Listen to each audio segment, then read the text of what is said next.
Okay, so Scoot Henderson is currently in the NBA finally. We've been waiting for this moment for a very long time, and he is showing up. He is playing absolutely fantastic, and there's a good case for him to potentially make Rookie of the Year. So, can he do it? Well, let's get down. Let's check out his game, but also how he's done this preseason, because his style is very nice, and it doesn't look like he's that young, but he is. So let's get down. Let's check him out.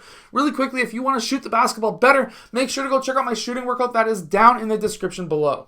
Okay, so here's Scoot Henderson, and he calls for a screen earlier. He's getting a screen right here. His defender overplays that screen, which is basically forcing him to not allowing him to use that screen. So he doesn't use that screen. He attacks the basket. He gets the help, or at least the initial hedge man for this guy, and he's able to get that floater way over top. He's able to get that nice high floater over Nurkic, and he's able to make it. Here he dribbles down, he does a quick snatch behind his back, and he's able to pull up. Well, how is he able to do this with two players on him? Well, guess what? Neither of those players are a threat to block his shot because their hands are down. Hand down, man down, and that allows him to go up for that shot, and it's not contested. He understands that if there is zero defenders, if there is zero hands up, he's going to have a wide open shot. Just go up nice and calm and you're going to make it. So you really have to watch your defenders. If your defenders are giving you space, their hands are down, and you have a shot that you're confident in, just take the shot. You don't even have to worry. You don't have to stress that it's going to get blocked, because guess what? It's not going to be. Here he gets the kick out pass. He does a quick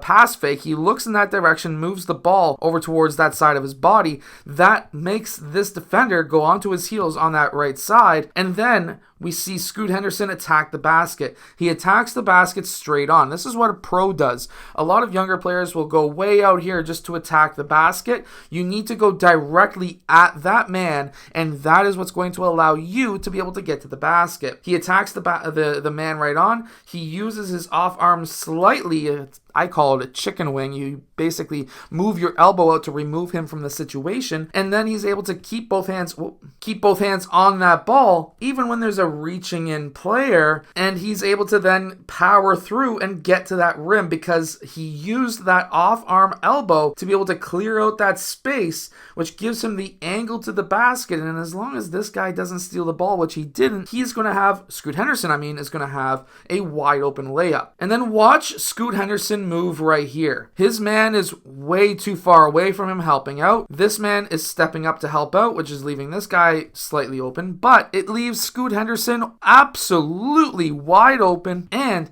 what else does he do? He takes a couple of shuffle steps. He's not walking to this spot. He's not jogging to this spot. He's shuffling. Why is this so important? Well, by shuffling, you're keeping your shoulders square towards the basket. This is going to allow you to be able to shoot faster and also more accurately. He catches the ball on his right foot, hops onto both, and then he's tilted away. His body is tilted all in the same direction, and that will allow him to go up for a shot to get his shoulder and elbow in line with the basket, which will allow him to have a much more accurate shot. I'm eventually going to break down a shooting form, but you don't need to be square to the basket. Not many players actually shoot square to the basket, because guess what? You need to get your shoulder and elbow in line with the rim, and being square to the basket is just super hard to be able to do while you're trying to get your elbow in. It takes extra time to try and force your body to do it while you're in game. If you can just be tilted away, you can save that extra couple of milliseconds so that your defender doesn't block your shot. And this is also another tip that a lot of players don't do and don't recognize. If you shoot from a distance away, let's say the 3-point line, your feet are naturally going to go forward, and then if you have your shoulders also naturally go back,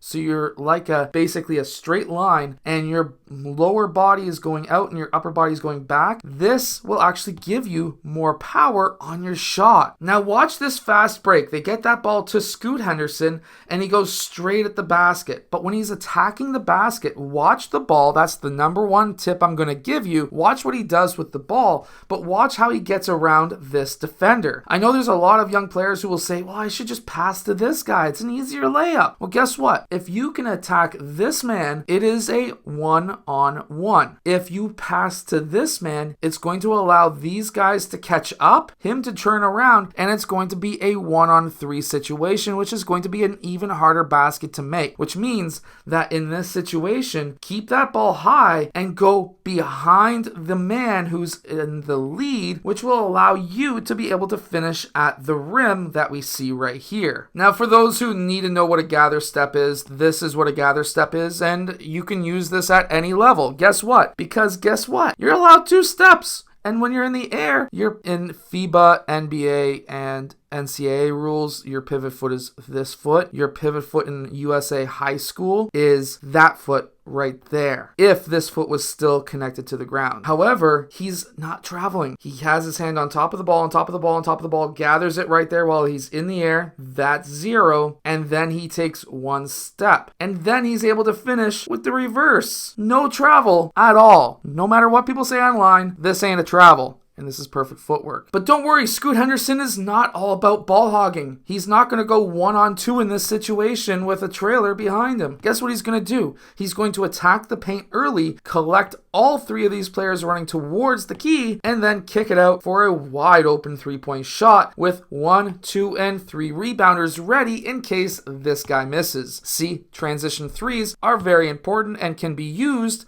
especially if you've got guys in the paint to rebound. So if you're looking to shoot the basketball better, make sure to go check out my shooting workout that is down in the description below, but also hit that like button and subscribe for future videos like this one. I hope that this video has helped you become a better basketball player and potentially better basketball team. If it has, I'll see you guys again in my next video.